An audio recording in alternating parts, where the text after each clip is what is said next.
Magandang umaga mga kaibigan, mga kalingap. Narito tayo ngayon sa Lighthouse mga kaibigan. At nagkataon na dumalaw dito si GP at nag-duty mga kaibigan, mga kalingap. Kaya yung mga paglilinaw o yung mga katanungan mga kaibigan ng mga viewers natin ay pwede natin sigurong itanong ang Jessie sa loob. At pupuntahan natin, interviewin natin sa mga bagay-bagay na ibinabato sa kanya. Ito naman mga kaibigan ay wala tayong kinakampihan, wala tayong pinoproteksyonan sa lahat, kung kay Dr. Love, kay GP o kanino pa man, kasi kalingap bagay ang mga yan mga kaibigan. Yan saan kaya si GP, ayun pala si Boss GP, shout out sa inyo. At ngayon malalaman ninyo yung mga sagot sa mga tanong ko mga kaibigan about dito. Ay Boss GP may tanong pala ako kasi nag-content bag ako kahapon. Kasi nagulat kasi ako sa live ko ay nagkaroon ng gulo, ay hindi naman talaga yun yung topic ko. Kaso lang nagkaroon talaga ng away-away kasi may kumakampi sa'yo, may kumakampi kay Dr. Love. Saan ba yan? Sa live ko. Lilingap na ako ngayon ay. Oo. Eh ngayon kasi ang mga binabato kasi sa'yo, meron daw mga darating na tao na sa bahay mo or ikaw daw ang susundo na hindi naman napangalanan, pero sabi ng mga nabasa ko sa comment section, kayo daw yung mga nagpaplano para ipatanggal si Dr. Love dito sa Kalingap. Gano'n ba yan? Oo. Mahira. Guys, mayroon din ako, sagutin ko yung tanong mo kasi sige. tanong mo yan ay. Oo. Siyempre, ang sagot ko dyan, kahit sino man sa kanila, o ang kausap ko kasi dyan, nung nagtagaytay kami, may GC kami, yung sa Tagaytay lang. Tatlo sila, ako at saka si Mrs. Bali lima kami. Ito ang masasabi ko sa inyo, wala silang karapatang magtanggal kay Dr. Love. Ibig sabihin, Wala namang kasalanan si Dr. Love, ba't patanggal nila? ay doon sa GC may nag-uusap-usap daw na destabilization. GC yun. Ay hindi ko alam. Ay, pero may GC daw na Kasi yung nagpaplano. sa amin, ang usapan namin dito sa last namin, yung kape eh. May kape na nga akong kinuha rito eh. Oo. Pwede ba makita ko yung laman ng GC ninyo? Yung GC Para, namin. ako kasi nagtatanong Boss JP, wala ako kasing kinakapihan sa inyo. Sana hindi ako ano dito, wala nga dito. Hanapin ko pa. Kasi hindi ako nakikipag-usap dyan. Ang usapan kasi namin, EDC in Tagaytay. Ayan. Ano? Oh. AIDS in Tagaytay. Kasi yan ang nasabi nila eh. Kape ang usapan dyan, kung ilan ang kape. Ay, oo nga. Tapos ipakita ko sa iyo yung member ha. Oo. Oh. Yan lang 3 member. Oh. Ibig sabihin, yung mga lumalabas na sinasabi nila na Kita mo na. nag-usap-usap sa mga GC is Labonita. Kami mag-asawa, tapos 3 lang sila. 3. Oo. Oh. So, okay, buti naman at pasalamat ako pinakita mo. Pinakita ko kasi ito para hindi hearsay. Oo. At saka ito kung kung ito man sila ang magpapatanggal kay Dr. Love, wala silang karapatan. Oo. Yung 3 na ito, wala kayong karapatan na ipatanggal. Oo. Si Dr. Love ay malaki ring nagawa niyan sa Kalingap, guys. Lalo na sa lab team. Kaya wala silang karapatan, maniwala kayo sa akin. Yung mga hearsay na ano ang mga plano, wala kaming kinalaman doon. Ngayon, ulitin ko, sinabi ko to sa live ko. Kung may darating man sa bahay, ang sama ko naman siguro kung hindi ko tanggapin. Correct Kasi naman, ang tama. sabi ko, yung bahay ko, welcome lahat dyan. Pero ngayon, may pupunta na bisita. Kailangan na magsabihin ko, ay, bawal kayo sa bahay. Di ba? Pangit siguro yun. Ano kaya ang kalabasan nun sa akin? Oo. Kabawasan sa iyong pagkatao yun. Di ba? Kaya kung ano man ang plano nila na pupunta dito sa birthday ni Papa Eds, ang sinabi ko lang naman talaga sa nila, huwag niyo i-bypass si Dadibal. Tama yun, Kung tama. dito man kayo sa bahay, daan muna kayo sa Lighthouse. Kasi ang dami nga nilang bulong-bulong na Na, may mga plano nga daw na may mga tao na darating dito sa Daet na kung sino yung may service ay siya ang susundo at doon titira. Ibig sabihin, sabi nga ni Sangkay doon sa kanyang live, sa kanyang premiere, itinumbok ng ikaw. Kasi wala namang ibang kontak. pero sa plano na ganyan, wala kaming plano ganyan. Ang tanong ko pa, may galit ka ba kay Dr. Love or Wala nagtatampo? kaming hiduan. Wala? Kaya nga sila, ngaw-ngaw ako. Tahimik na ako kasi focus ako sa charity nga, guys. Oo. Wala naman kaming problema. Hindi ko lang alam kasi nag-umpisa lang kasi yan sa hatid-hatid ng mga basher ba, hatid-hatid ng balita. Kaya ako, siyempre, nahihiya na rin ako guys, hindi rin ako sanay makipagbardagulan. siyempre, yung respeto kasi natin, hindi ko winala talaga ito. Ni Daddy Bal, ni Kalinga Prab, ni Ate Edna. Siyempre, number one dyan, yung respeto. Nahihiya ako. Tama. Tapos, ang number one pa, tangay-tangay ko yung pangalan sa EDC. Oo. Nadadamay sila Biancy. Kaya tahimik na ako dahil ayoko ng gulo din. Mm. Ito pa. Kaya baga. Oh, ito pa. Yung tanong din ng mga viewers na ikaw daw yung gumagawa ng paraan para magkahiwalay ang age. May katotohanan ba ito? Guys, kung sa off-cam lang, kung binablog ko lang, ang sinasabi ko nga ni Papa, pakasalan mo na. Yun nga ang alam ko. Hindi naman ako sa nakampi sa'yo dahil ikaw yung kausap ko. Pero yun kasi yung alam ko na maka-age ka talaga. Yung mga heresy kasi nila, ano yan, ako, ito yun dito ko, sa my vlog na may vlog. Ang sinasabi ko talaga ni Papa Eds, pakasalan mo na yan dahil wala ka ng bihira na lang ka makakita ng babae ngayon na support sa paglingap mo. Tapos mabait. Diba? Totoo yan. Diba? Ibig sabihin, mali pa rin yung mga sinasabi ng mga basher mo na... Hindi ko rin minali kasi opinion nila yun. Lahat tayo ay may kanya-kanyang opinion. Sa bagay, totoo Pero yung naman. opinion ko, akin din yun. Oo. Kasi yun ang inano ko, kasalanan mo na yan at sa tamang edad ka rin naman Oo, tama Pwede naman. namang mag-aral na yun po talaga naka-off-cam, sinasabi ko talaga yan ni Papa Eds. Oo. No? Kasi butong-buto din po talaga ako. Ito pa yung nagtataka ko. Bakit ayaw nung iba na kasama ka di Papa Eds? Ano ang naging Yun dahilan? ang hindi ko alam. Kasi doon kasi ganito yan. Wala tayong magagawa kung sino man ang gustong isama ni Papa Eds. Totoo naman yun. Totoo. Kasi ako, nakita nyo na ba na lagi kami magkasama? Hindi po.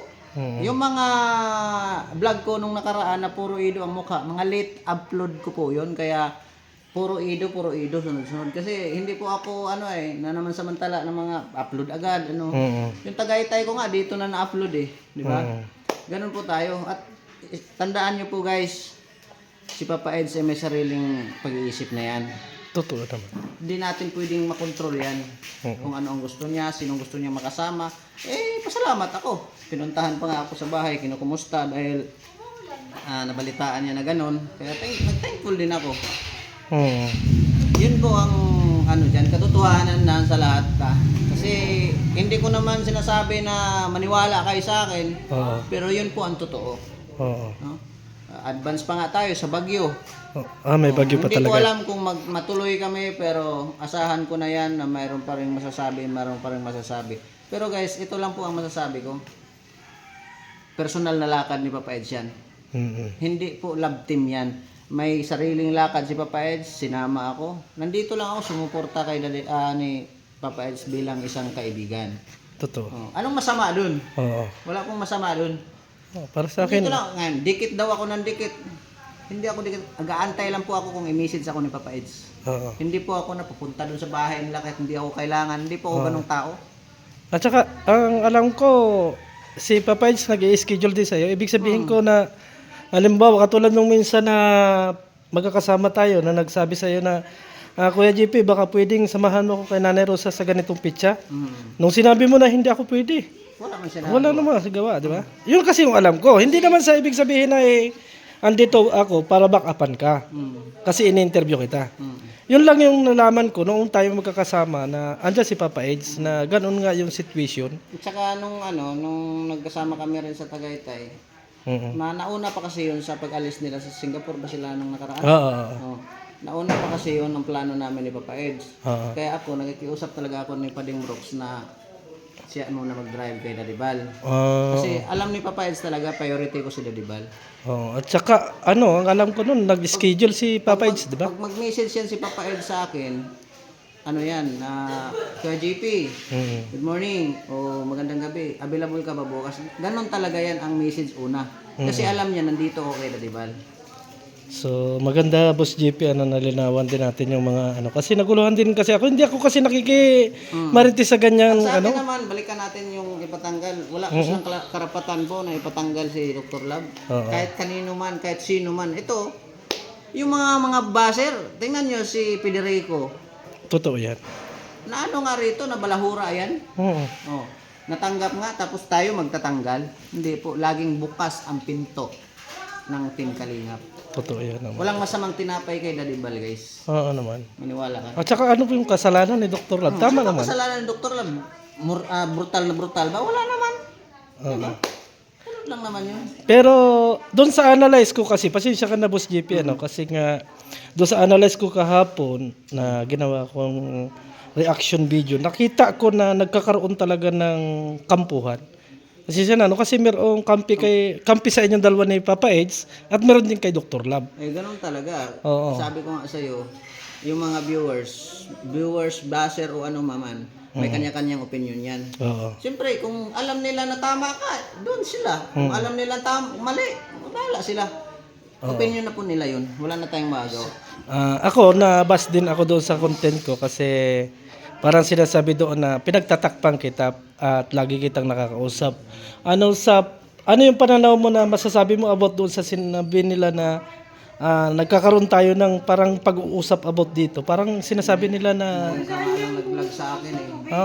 Ano lang po, dito lang po tayo sa fair. Oo. Wala naman po kaming, sa balikan nga natin, wala kaming hidwaan ni Dr. Lab.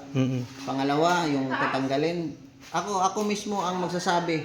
Kung may plano silang ipatanggal si Dr. Lab, ako ang haharang. Wala namang kasalanan yan. Tumatanggap pa nga tayo eh. Tama. Sa mga sira na ulo na sa labas ng Kalingap eh. Oo. Tapos ngayon, magtanggal tayo. Tama naman yun. 100% guys. Pag yung grupo ko na pumunta dito, naka-GC kung 5 lang kami sa GC, ang magpatanggal Dr. Lab, ako ang kalaban nila. Baka naman ibang GC nga yun. Baka ibang GC. Ibang GC yun, hindi ko alam yun. Oo. Kasi yun lang. Kaya naitanong ko yun, Boss JP, ano? Na about doon sa GC na yun. Kasi nga, yung ibang commentator nagsasabi din na talagang kayo yung nagpaplano sa GC ninyo. Kaya nilinaw ko at tiningnan ko yung GC ninyo. 5 lang kami. Ay, tatlo sila. Oo. Mag-asawa kami. Oo. Kasi ang usapan dyan guys, yung pagpunta namin sa Tagaytay, kung anong gagawin namin, nag-almusal na ba daw kami, yung kung anong mga tapos ang huli naming usapan, kape. Oo. Mayroon na nga akong dala sa bahay na kape. Oo. Kaya yun ay itanong ko rin. At salamat din naman at ipinakita mo naman yung GC. Ano? Hindi ka nagtago doon Wala sa akong mga... guys, kasi sa totoo lang, hindi ako nakikipag-usap ng kanino-kanino man. Sa totoo lang guys, maraming mga Edsinyan na supporter ng Edsinyan na nag-add friend sa akin, hindi ko nga ina-accept. Tama. Kasi, buhay ko nga, hindi ko masikaso. May alam pa ako sa buhay na may buhay. Tama Mamira, naman. Oo. Tsaka sa totoo lang, ayaw kong, ganito lang ako sa mga vlog, sa live ko, makulit. Pero Oo. sa tong buhay guys, ayaw kong magulong buhay. Oo. Tahimik. Bakit? Totoo naman. Kung sisikat man lang ako, kasi sabi nyo nga, sikat. Kung sisikat man lang ako sa ganitong usapin, hindi na kailangan. Kasi hindi ko pinapangarap yun. Ang pangarap ko kasi talaga magingay at gumuhit ng pangalan sa pagtulong, Oo. hindi sa ganitong bagay. Ipinin ko nga yung comment mo na nakikiusap ka na tama na. Oo, tama na, maawa na kayo kasi grabe naman kayo, pareho lang tayo tao ha. Nanghihingi na ako ng sorry, pasensya, lahat-lahat. Oo. Hindi na ako mag-idsi. Oo. Sa inyo na yan. O ano man. Kasi focus ako sa charity ko. Ano pa ba ang gagawin ko? Ano pa ba ang gusto nyo? Diba? Kaya ako, sabi ko, maawa na kayo. Tama na. Kasi ayoko rin kung gulo talaga. Kasi nakita ko naman na hindi ka na rin naman sumasagot doon sa mga issues sa'yo. Kasi ayoko ng magulong buhay. Message na lang kay Dr. Lab, Boss GP. Message kay Dr. Lab. Doc, kung may lumagpas man ako, kung ano man yung pinagsasabi or pabida-bida man ako or ano man ang masasabi mo sa akin, pasensya ka na. Sa inyo na po yan. Kasi focus na ako sa paglingap. Pasensya ka na. At sorry sa lahat. Ganun lang po. Dahil tao lang naman tayo. Baka nagkakamali ako o ano ko man. Pero tandaan mo, kung sino ang magpapatanggal sa'yo, kung grupo ko yon o bisita ko man yun, ako ang kalaban nila.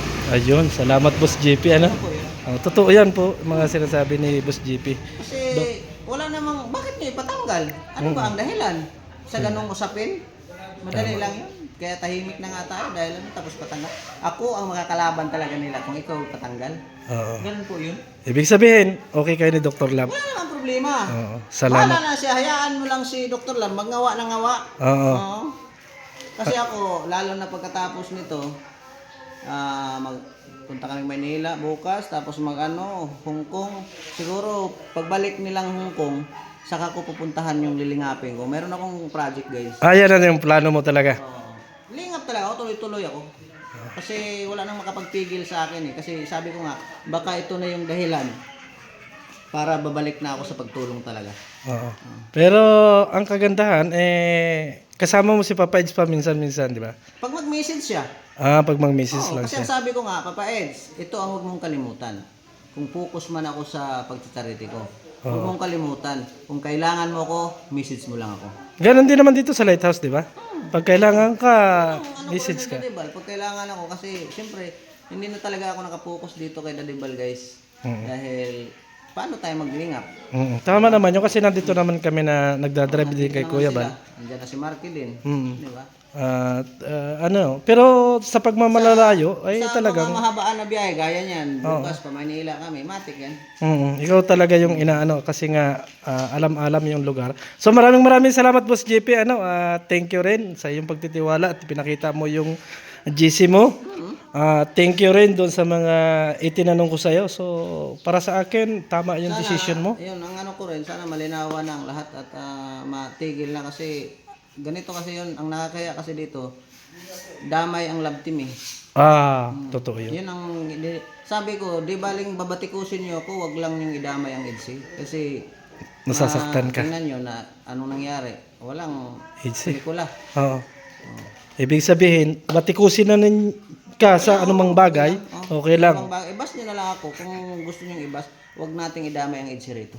Ayun, maraming salamat Boss JP. Thank you sa iyong matinding Sana ay himasmasan na kayo dahil ako po ay wala pong sawa kung naghihingi ng tawad sa inyo at pasensya. No? Kung sumobra man ako sa mga pananalita, pasensya na kayo. Kasi tao lang ako. Baka dahil sa emotional o ano ba, yung taas ng dugo. Iba-iba na yung mga sinasabi. Diba? Mali-mali na. Pagpasensyahan na po, pasensya at sorry sa lahat ng nasaktan.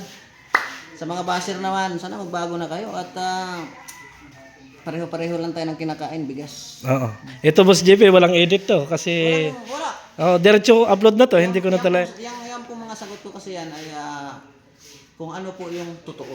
Oo. Kaya sabi ko kahit walang edit yan, normal yan.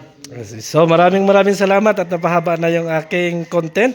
Thank you sa inyong lahat at mabuhay. Yun mga kaibigan, mga kalingap At yun na nga po yung ating interview kay GP Alibio Vlog or kay Boss GP na sinasabi naman talaga niya dyan na wala siyang sama ng loob kay Dr. Love at doon sa lahat. Ang gusto na lang niya at ang comment nga niya doon sa ating content ay magkaroon na lang ng pagtulong kung ano man yung maaabot nila ay sama-samang pagtulong ang kanyang gusto. Maraming salamat and God bless sa ating lahat. Bye-bye.